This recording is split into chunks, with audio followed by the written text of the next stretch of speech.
제가 1절을 읽고 여러분이 2절을 읽고 서로 교독합니다. 제가 먼저 1절을 읽습니다. 그때에 헤롯 왕이 손을 들어 교회 중에서 몇 사람을 해하리 하여 유대인들이 이 일을 기뻐하는 것을 보고 베드로도 잡으려 할세 때는 무교절 기간이라.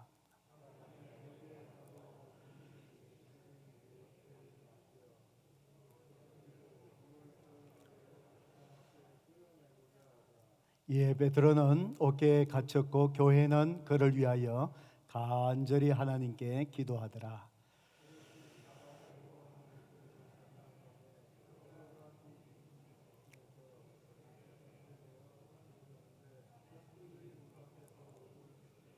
홀련히 주의 사자가 나타나매 옥중에 강채가 빛나며 또 베드로의 옆구리를 쳐 깨워 이르되 급히 일어나라 하니 쇠사슬이 그 손에서 벗어지더라.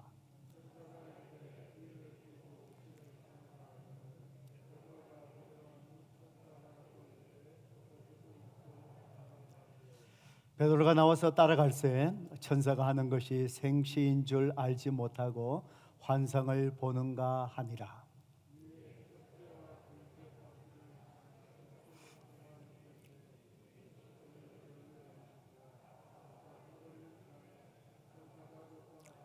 이에 베드로가 정신이 들어 이르되 내가 이제야 참으로 주께서 그의 천사를 보내어 나를 헤롯의 손과 유대 백성의 모든 기대에서 벗어나게 하신 줄 알겠노라 하여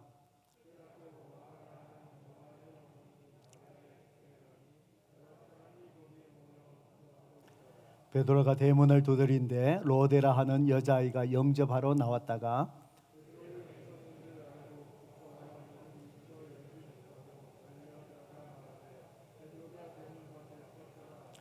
그들이 말하되 네가 미쳤다 하나 여자아이는 힘써 말하되 참말이라 하니 그들이 말하되 그러면 그의 천사라 하더라.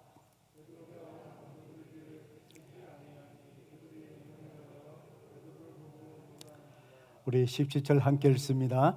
베드로가 그들에게 손짓하여 조용하게 하고 주께서 자기를 이끌어 옥에서 나오게 하던 일을 말하고 또 야고보와 형제들에게 이 말을 전하라고 떠나 다른 곳으로 가니라. 아멘. 우리 말씀을 듣기 전에 성경책을 높이 들고 믿음으로 선포할까요? 시작. 주의 말씀은 내 인생의 빛입니다. 주의 말씀은 내 삶을 변화시키는 능력입니다. 주의 말씀에 내 마음문을 엽니다. 듣고 깨닫고 말씀대로 살겠습니다. 아멘. 믿음대로 될지어다. 오늘 예배에 나오신 모든 분들 또 주님의 이름으로 환영하고 축복합니다. 나도 걸어갈 정인의 발자취라는 주제로 사도행전의 말씀을 묵상하고 있는데 오늘은 바로 10번째 또 하나님께서 저와 여러분에게 주시는 말씀입니다. 우리도 예수님을 믿고 구원 받고 오늘 이 하루하루 살아갈 이유, 우리가 하는 일은 다 틀려도 우리가 살아가는 이유, 예수 그리스도가 구세주이시다. 이것을 증거하며 살아가는 정인의 삶입니다. 그래서 우리도 남겨야 될 정인의 삶의 발자취에 오늘 이 본문을 통해서 또 하나님께서 저와 여러분에게 어떤 말씀을 또 주실까요? 오늘 설교 제목을 저를 따라서 같이 한번 해보십시다. 간절히 기도하더라. 한번 해보실까요? 간절히 기도하더라. 그래요. 오늘 예루살렘 교회에서 성도들이 교회의 위기를 맞이해서 간절히 기도하더라. 오늘 또 하나님께서 저와 여러분에게 오늘 주시는 이 말씀을 오늘 잘 묵상할 수 있기를 간절히 바랍니다. 여러분의 삶 속에 가장 중요한 것이 무엇입니까? 한번 깊이 한번 생각해 보시기 바랍니다. 매일에 여러분이 하루를 시작하고 또 잠자리에 드는 모든 그 순간까지 여러분의 삶을 돌아보면 여러분 삶 속에 가장 가장 중요한 일로 여러분이 여기고 있고 자리 잡고 있는 그 생활이 과연 여러분에게 무엇이겠습니까? 오늘 결론적으로 오늘 하나님께서 저와 여러분에게 말씀하시는 것은 기도의 생활이어야 된다라는 말씀입니다. 오래전에 우리 한국에서 오랫동안 생활하신 분들은 아마 기억나실지 모르겠습니다. 수도물로 우리가 물을 공급받기 전에 여러분들 그 펌프질 하는 거, 펌프물 혹시 기억나십니까? 제가 어릴 때에 저희 집 마당에도 펌프가 있었습니다. 펌프가 있어서 여름에 더울 때 한국에는 뭐 옛날에 우리 어릴 때 에어컨디션이 없지 않습니까? 그래서 더우면은 그 펌프질 하면은 나오는 차가운 물 그 한 바가지 덮어 쓰고요. 또 우리 또 부모님들이 또 펌프질 저어주면은 그 물 나오는데 엎드려 갖고 그래 있다 보면 아주 시원한 차가운 물이 이렇게 등에 흘러내리면 아주 시원한 감을 느낍니다. 그런데 이 펌프를 이렇게 하다 보면은 그 물이 고여 있어야 되는데 어느 날 그 옆에 있는 그 고무 바킹이라 그러죠. 그게 좀 짧고 이러면 물이 고마 내려가 버리잖아요. 내려가 버리면 이제 물이 말라 버리면은 이 펌프에 물을 끌어올리지 못합니다. 그러면은 어떻게 하죠? 한 바가지 물.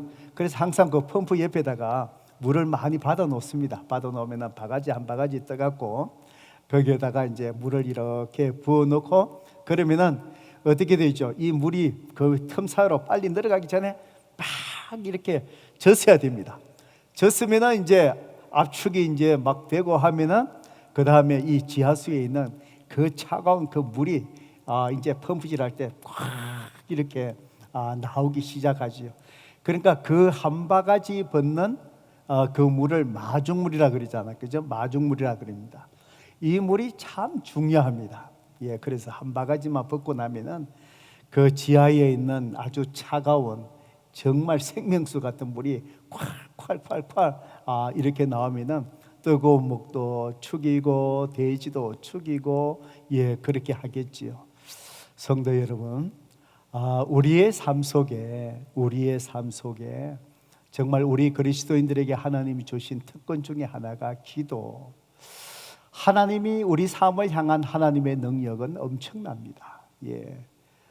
정말 그걸 가만히 생각하면은 내 능력의 한계 속에서 이 자연의 법칙 속에 사회의 규칙 속에만 한계를 가지고 살아가는 우리가 얼마나 불쌍한지 모릅니다. 그렇지만 하나님의 그 능력이 내 삶 속에 그대로 흘러올 수 있는 것, 바로 그 마중물 역할을 하는 그 마중물이 바로 무엇이냐?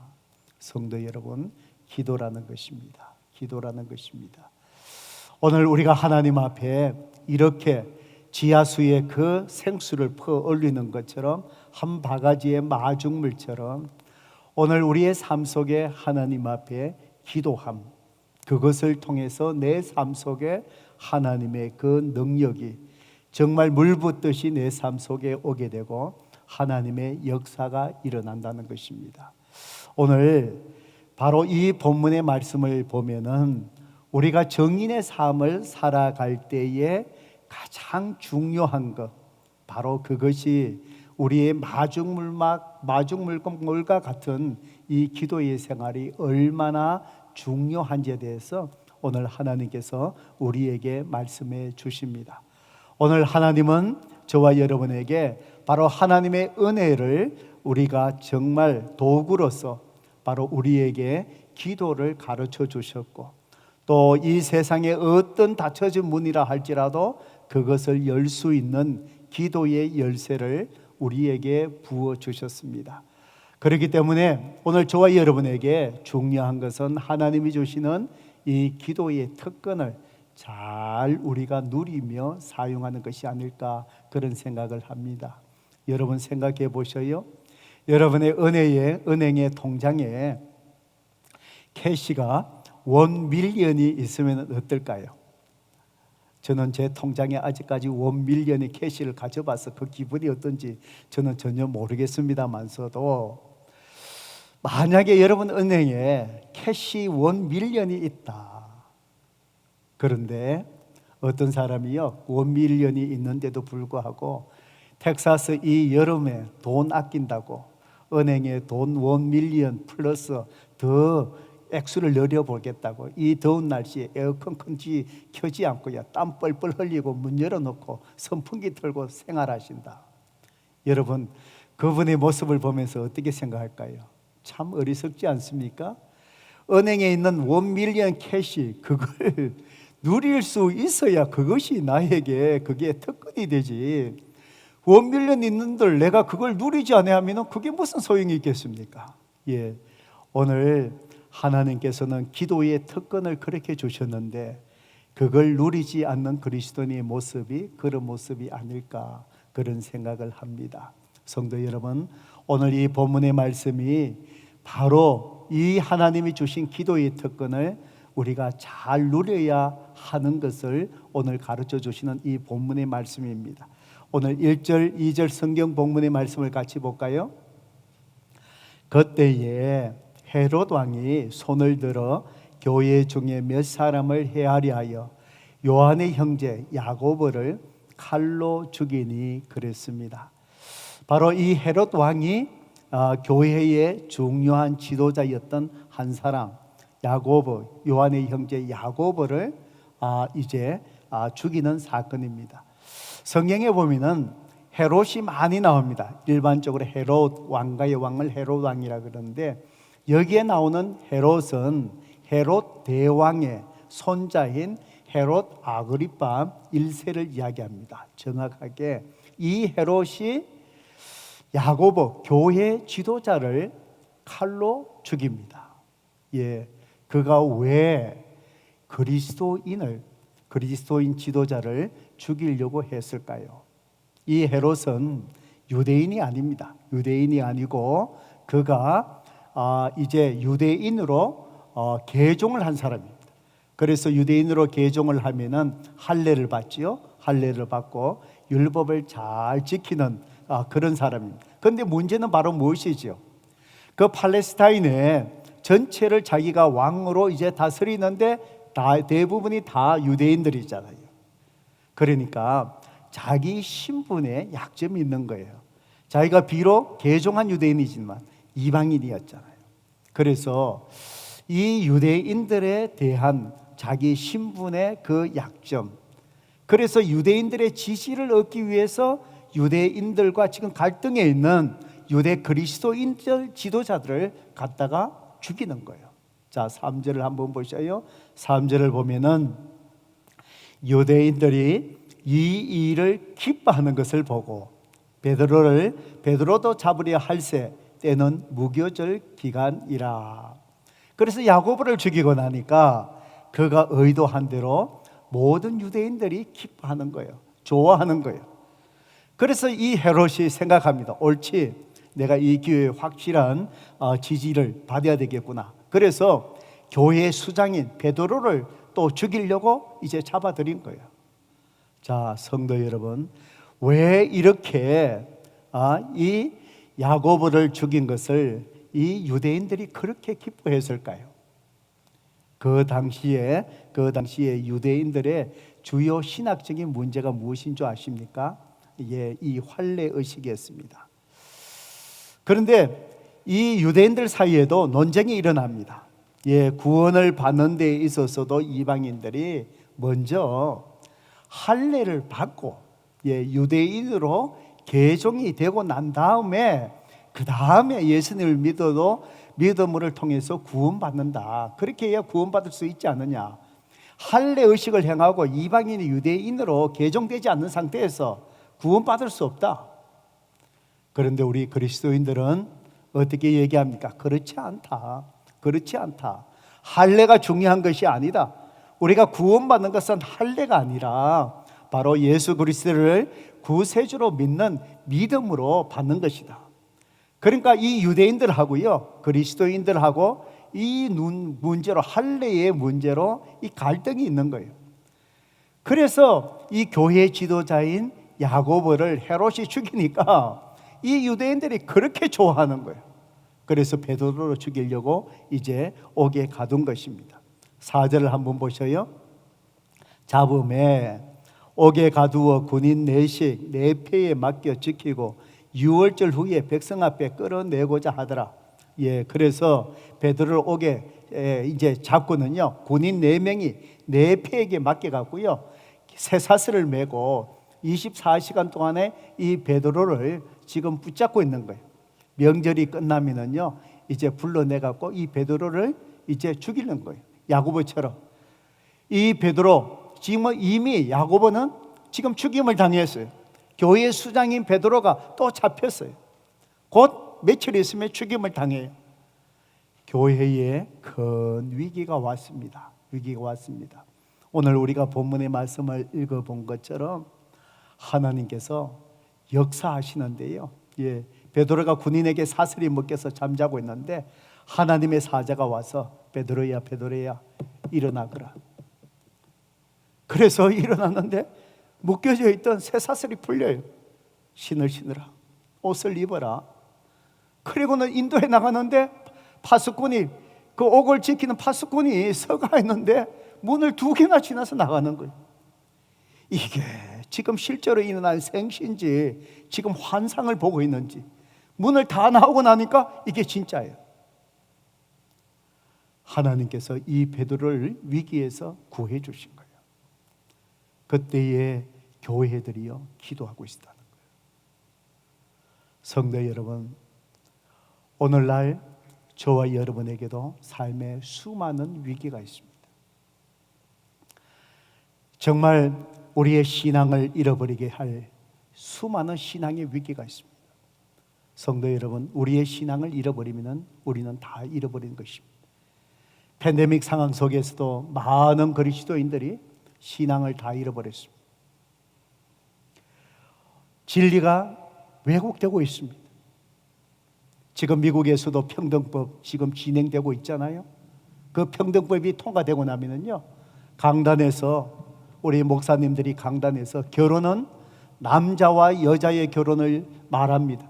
다른 어떤 것은 결혼이 아닙니다 라고 이야기하면은 법적인 제재를 받게 될 그런 상황이 곧 미국에서 평등법이 통과되고 나면은 그런 일들이 미국에서 일어납니다.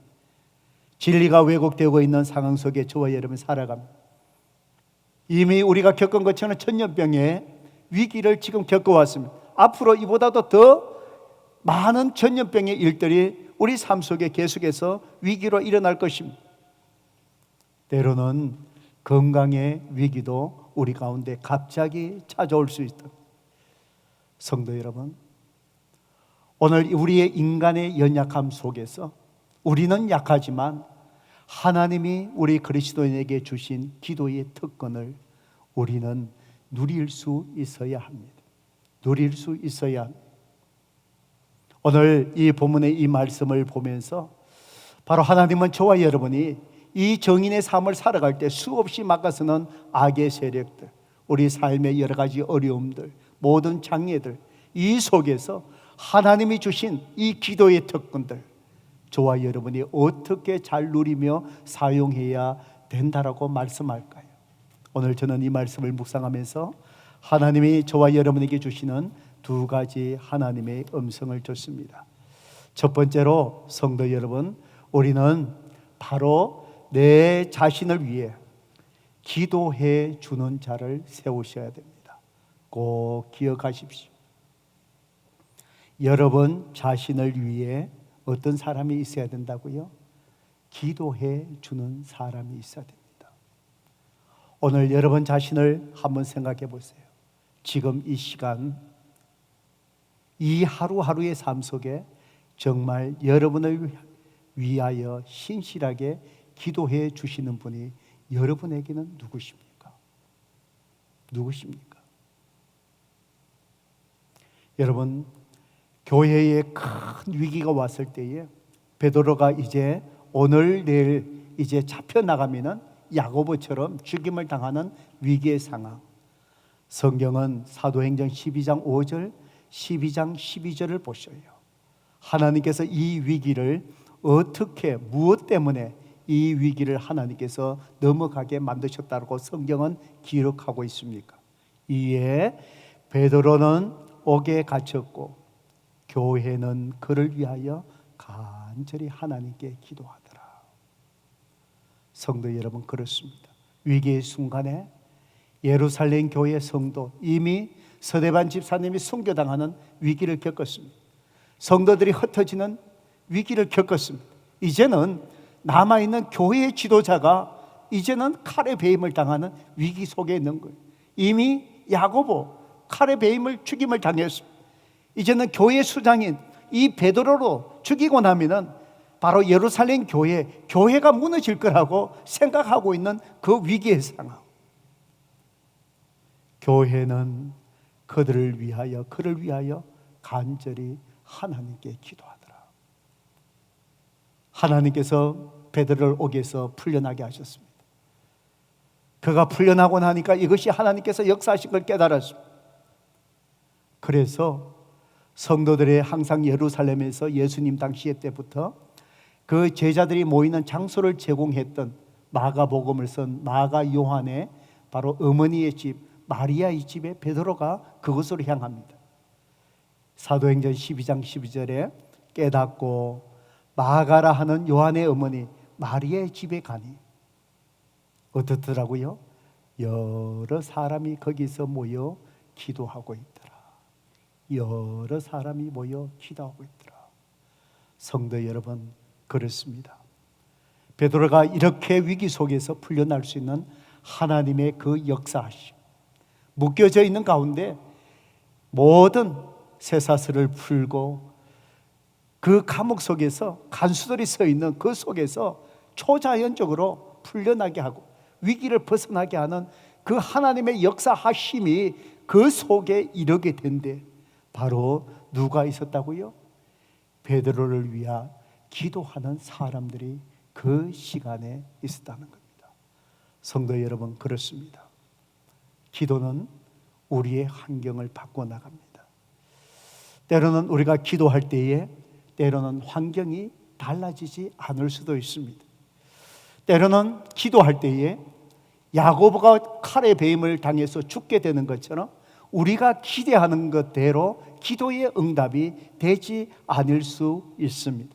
그렇지만 분명한 것은 성도 여러분, 우리의 기도가 그대로 응답되지 않는다 할지라도 하나님은 우리 자신의 하나님 자신의 영광을 위해서 더 좋은 방법으로, 더 놀라운 방법으로, 더 귀한 방법으로 우리의 삶 속에 역사하신다는 사실입니다. 성도 여러분, 그렇습니다. 여러분을 위해서 기도할 수 있는 사람이 계셔야 합니다. 기도하는 사람이 항상 곁에 있어야 됩니다. 위기 속에서 이렇게 모여서 깨어서 여러분을 위해서 기도해 줄 수 있는 기도의 사람이 여러분 삶 속에 늘 그런 분이 여러분 곁에 계셔야 한다는 사실입니다. 왜 그런 줄 아십니까? 에스겔 22장 30절 31절을 보셔요. 왜 이것이 얼마나 중요한지. 하나님께서 에스겔 선지자 시대에 이스라엘 그 시대를 하나님께서 불의의 진노로 하나님께서 무서운 진노로 심판하실 때에 하나님은 먼저 찾은 사람이 있어요. 진노를 심판을 하실 때에 먼저 찾은 사람, 그 사람이 누구다라고 성경 기록합니까? 이 땅을 위하여 성을 쌓으며 무너진 데를 막아서서 나로 하여금 멸하지 못하게 할 사람을 내가 그 가운데서 찾다가 찾지 못하였으므로 내가 내 분노를 그들 위에 쏟으며 내 진노의 불로 멸하여 그 행위대로 그들 머리에 보응하였느니라. 주 여호와의 말씀이니라. 성도 여러분, 이스라엘 백성들이 하나님의 무서운 진노, 심판을 받게 된 것, 물론 그들의 죄 때문이죠. 그런데 그 진노가 그들에게 실제로 임하게 된 것은 하나님은 뭐라고 말씀하십니까? 내가 그들을 멸하고자 할 때에 하나님 그들을 멸하면 되지 않습니다. 용서해 주세요 라고 이 백성을 위하여 기도하는 자들 그들 가운데서 찾다가 하나님은 찾지 못했다 이 말입니다. 여러분을 위해서 기도해 주는 한 사람이 이래서 중요하다는 겁니다. 이래서 중요하다는 것입니다. 소돔과 고모라가 유황불로 멸망받으신 것을 여러분 아시지 않습니까? 하나님의 사자가 소돔과 고모라에 넘쳐나는 그 악한 것을 보시고 심판하러 내려오셨어요. 아브라함이 붙들고 사정합니다. 하나님, 소돔과 고모라 땅에 의인 50명이 있으면 어떻게 하시겠습니까? 내가 의인 50명을 보고 그 땅을 멸하지 아니하리라. 45명은요? 40명은요? 50명은요? 30명은요? 20명은요? 10명은요? 소돔과 고모라 땅에 10명만 있어도 내가 그 땅을 멸하지 않으리라. 성도 여러분, 결국 소돔과 고모라 땅이 멸하게 된 것, 유황불로 멸망당하게 된 것, 물론 그들의 죄악 때문이지. 그런데 또 중요한 이유는 바로 뭘까요?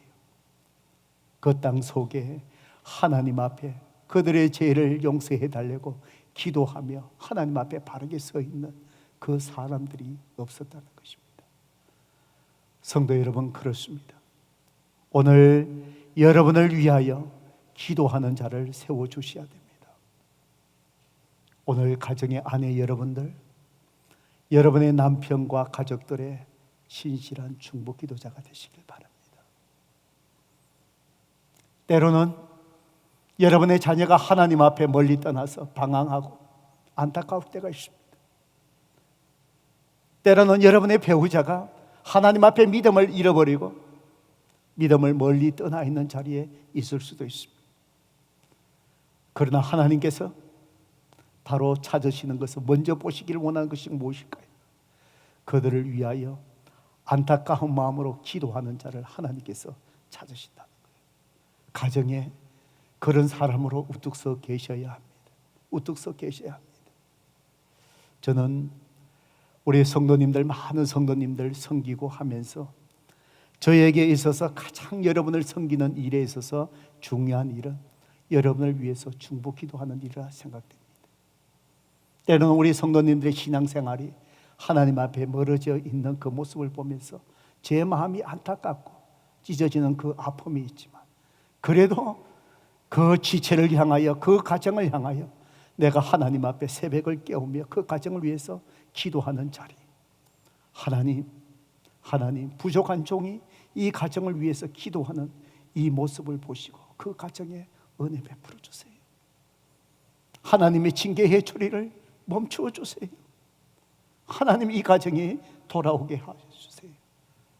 바로 하나님 앞에 중보 기도하는 한 사람을 통해서 하나님은 그래도 기다리시고 인내하시고 은혜를 베푸시기 때문에 그렇습니다. 성도 여러분, 그렇습니다. 오늘 예루살렘 교회에 수장된 이 베드로가 정말 곧 죽게 될 그 위기 속에서 기도하는 성도들, 그를 위해서 기도하는 그 사람들을 인하여 하나님은 그를 보호하여 주시고 교회를 지켜주셨다는 것입니다. 오늘 여러분 가정 속에 기도하는 자가 있기를 바랍니다. 바로 여러분의 가족을 향하여 바로 기도해 주는 중보 기도자로 여러분 한 사람 한 사람이 설 수 있기를 바랍니다. 그 한 사람을 통하여 하나님의 역사하심과 능력과 그 은혜가 기도하는 한 사람을 통해서 흘러갈 수 있기 때문입니다. 저와 여러분은 이 기도의 특권을 누려갈 수 있기를 주님의 이름으로 축복합니다. 마지막으로 어떻게 우리가 기도의 특권을 사용해야 할까요? 우리는 나를 위하여 기도해 주는 중보 기도자가 있어야 될 뿐만 아니라 저와 여러분은 다른 사람을 위하여 기도해 주는 자가 되어야 됩니다. 사무엘상 12장 23절 말씀 우리 한 목소리 같이 한번 읽어볼까요? 읽어봅니다. 시작. 나는 너희를 위하여 기도하기를 쉬는 죄를 여호와 앞에 결단코 범하지 아니하고 선하고 의로운 길을 너희에게 가르칠 것인즉 그랬습니다. 성도 여러분, 내가 너희를 위하여 기도하기를 쉬는 죄를 여호와 앞에 결단코 범하지 아니하리라. 사무엘은요, 백성들을 향하여 중보 기도를 게을리하는 것을 분명히 하나님 앞에 범죄하는 것이라고 인식하고 있었습니다. 여러분, 사무엘이 이렇게 고백할 때 이 마음이 어떤 줄 아십니까? 사무엘은요, 사사 시대의 마지막 사사였습니다. 마지막 사사로서 이 사무엘은요, 선지자의 역할을 합니다.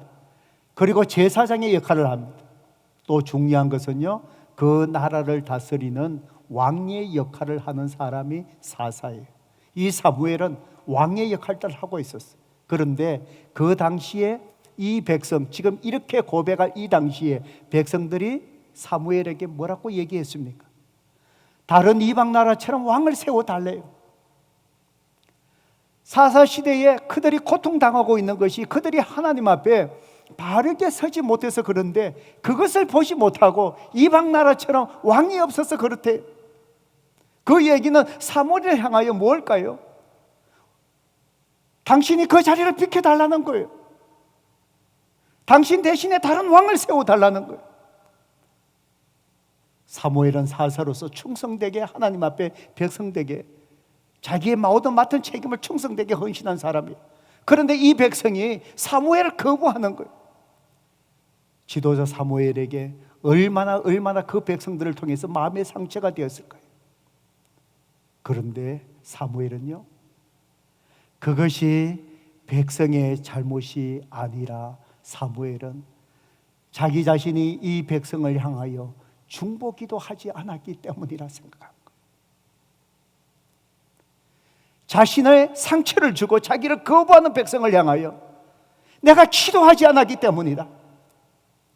그러면서 하나님 앞에 고백하기를, 나는 너희를 위하여 기도하기를 쉬는 죄를 여호와 앞에 결코 범죄하지 아니하리라.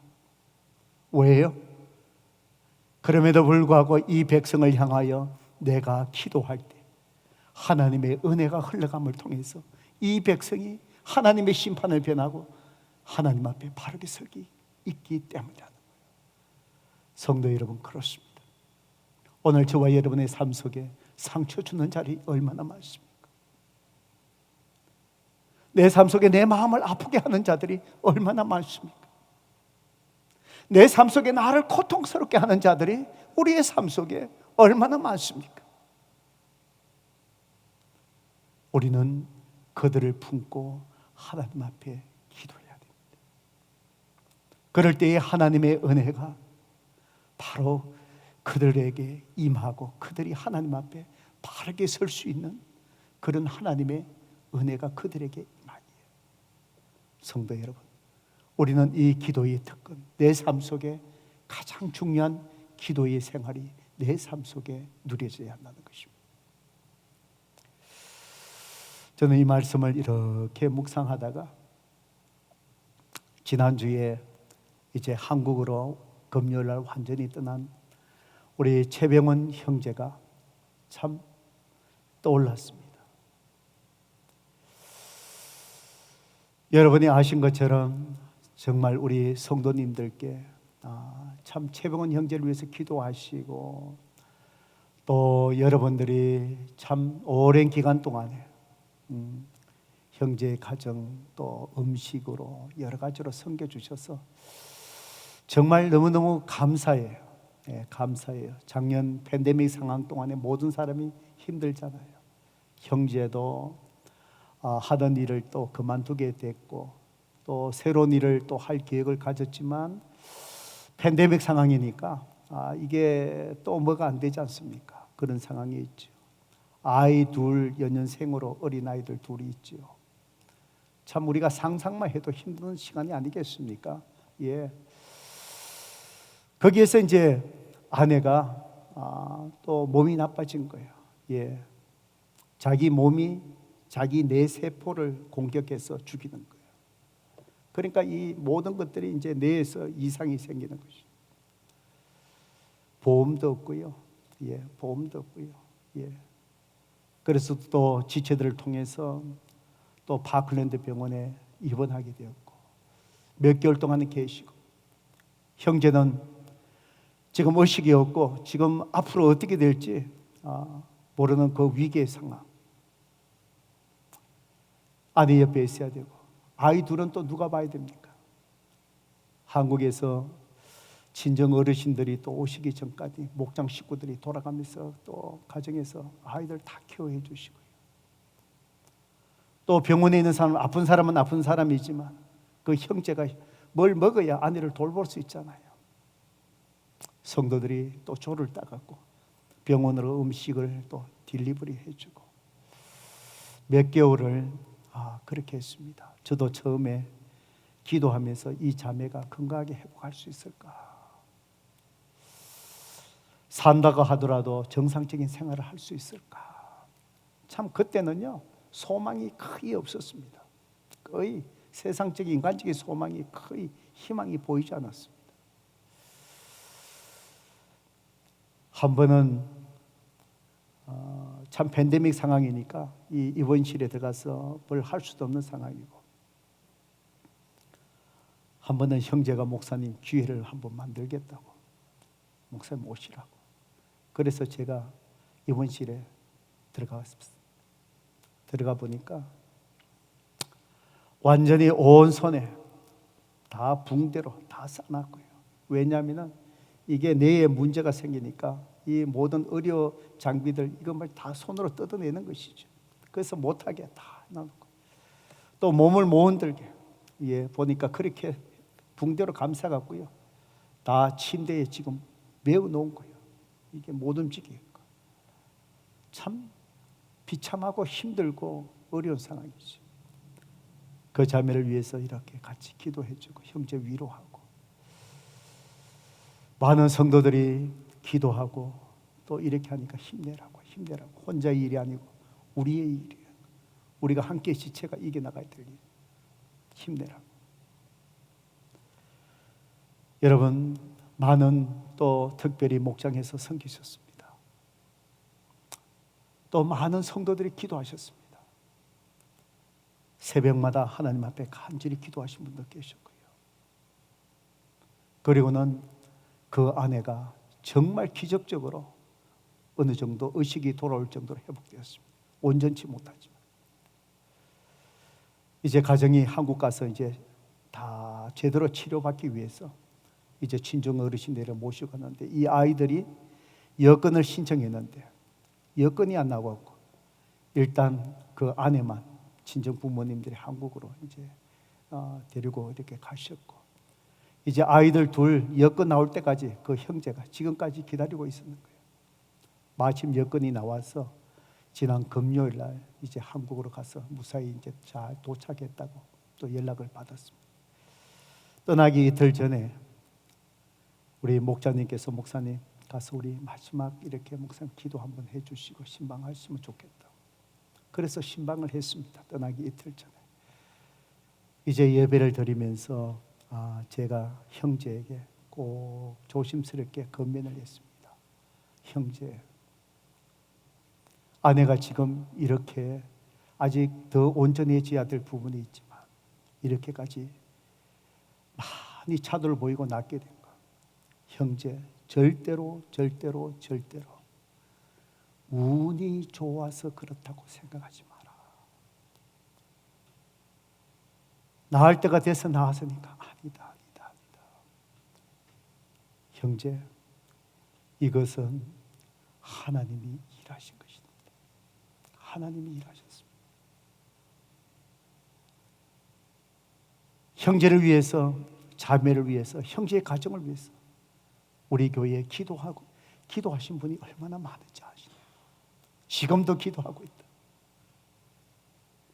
하나님이 바로 기도를 통해서, 기도하시는 사람들을 통해서 이 가정에 하나님께서 이렇게 치유의 은혜를 주신 것이다. 이거 절대 잊어버리면 안 된다. 절대 잊어버리면 안 된다. 그냥 낫게 된 것이 아니다. 하나님이 일하신 것이다. 기도하는 사람들을 통해서, 기도하는 사람을 통해서. 그러면서 제가 형제에게 얘기했습니다. 우리가 고난을 당하는 이유는 다 알지 못하지만, 왜 자매에게 이런 일이 일어나야 되는지, 왜 내 가정에 이런 일이 일어나는지 우리는 다 알지 못하지만 하나님은 이러한 연단을 통해서 유익하게 항상 이끌어 가신다. 그러기에 형제요, 이유는 모르겠지만 이 어려움을 통해서 하나님께서 이 가정에 가르치시고자 하시는, 하나님이 말씀하시고 깨닫게 하신 것, 그걸 알아야 된다. 그걸 놓치면 안 된다. 성도 여러분, 그렇습니다. 팬데믹 상황, 모든 세계의 사람이 어려움을 겪었습니다. 그 어려움 속에 하나님이 우리를 깨닫게 하여 주시는, 하나님의 깨달음을 얻는 자, 이 팬데믹 상황은 절대로 재난이 아닙니다. 그렇지만 이 고난 속에서 하나님이 가르쳐 주시는 그 깨달음을 얻지 못하는 자, 그렇다면 팬데믹의 재난은 재난으로 끝나는 거예요. 그거예요. 이 형제에게 제가 말씀드린 게 그거예요. 하나님이 형제에게, 가정에게 무엇을 가르치려고 하시는지 그걸 깨달으셔요. 형제가 이제 한국으로 떠나면서 많은 계획이 있으시겠죠. 내가 가서 뭘 할 것인가? 카이로프랙트 하면서 내가 공부하고 카이로프랙트 닥터인데 한국에 가서 내가 뭘 할 것인가? 지금 그것이 중요한 것이 아니라, 형제, 하나님께서 역사하여 주셨던 그 은혜를 기억하고 이 가정을 하나님이 경외하는 반듯한 가정으로 세워가는 것, 이것이 형제에게 가르쳐준 메시지고, 형제를 통하여 아직까지 예수님을 알지 못하는 처가의 식구들을 구원하게 하신 것, 하나님이 이 일을 위하여 이 가정을 통해서 가르쳐 주시고 이 일을 통해서 하나님의 살아계심을 보여준 증거가 그 사명 때문인 것 같다. 형제가 한국에 가면은 제일 중요한 하나님 앞에 먼저 믿음의 가장으로 반듯하게 서는 것 잊지 말라고 권면했습니다. 성도 여러분, 그렇습니다. 성도 여러분, 그렇습니다. 오늘 우리가 이 팬데믹 상황을, 아직도 팬데믹 상황의 마지막 부분에 있지만 하나님께서 저와 여러분에게 무엇을 가르쳐 주셨는가 깨달으셔야 됩니다. 그러면은 여러분은 새로운 그 다음에 하나님 주신 그 깨달음 속에서 은혜를 누리게 될 것입니다. 팬데믹 속에서 우리에게 공동적으로 가르쳐 준 것이 무엇일까요? 하나님의 도움 없이 우리는 한순간도 살아갈 수 없는 존재인 것을 가르쳐 주셨습니다. 하나님을 어떻게 신뢰해야 되는지를 팬데믹 속에서 하나님이 우리를 훈련시켜 주셨습니다. 가르쳐 주셨습니다. 그래서 팬데믹 상황 속에 수없이 저는 목회자로 여러분에게 가르쳤고 간절한 마음으로 반복해서 했던 이야기가 뭘까요? 기도를 통해서, 말씀을 통해서 어떻게 하나님을 신뢰하고 하나님을 의지하며 하루하루 어떻게 살아가야 될 것인 것을 여러분이 배우셔야 된다고. 하나님 앞에 스스로 훈련하셔야 된다.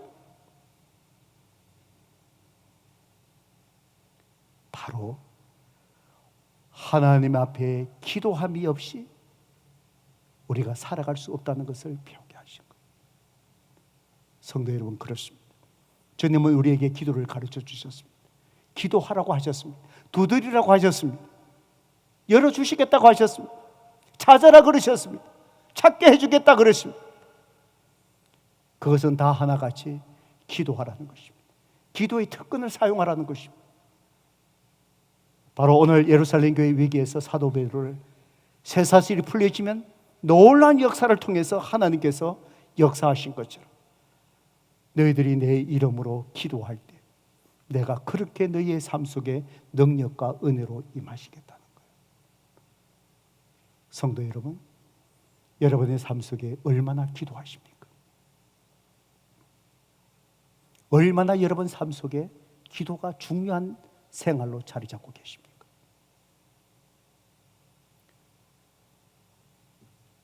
오늘 하나님 말씀에 결단하시기 바랍니다. 결단하시기 바랍니다. 기도의 불이 여러분 가정 속에 꺼지지 않게 하십시오. 여러분을 위해서 기도하는 자로 그분을 세우시기 바랍니다. 가족의 기도하는 자로 남아 있으시길 바랍니다. 내 삶 속에 힘들게 하는 자, 어렵게 하는 자, 그 사람을 위해서 기도하는 자가 되어주시기 바랍니다. 그럴 때 기도하는 사람을 통하여 예루살렘 교회에게 은혜를 베푸신 것처럼 기도하는 우리를 통하여 하나님의 은혜가 강물처럼 흘러가게 될 줄로 믿습니다. 그 기도의 특권을 누리시는 저와 여러분 되기를 주님의 이름으로 축복합니다. 이 시간에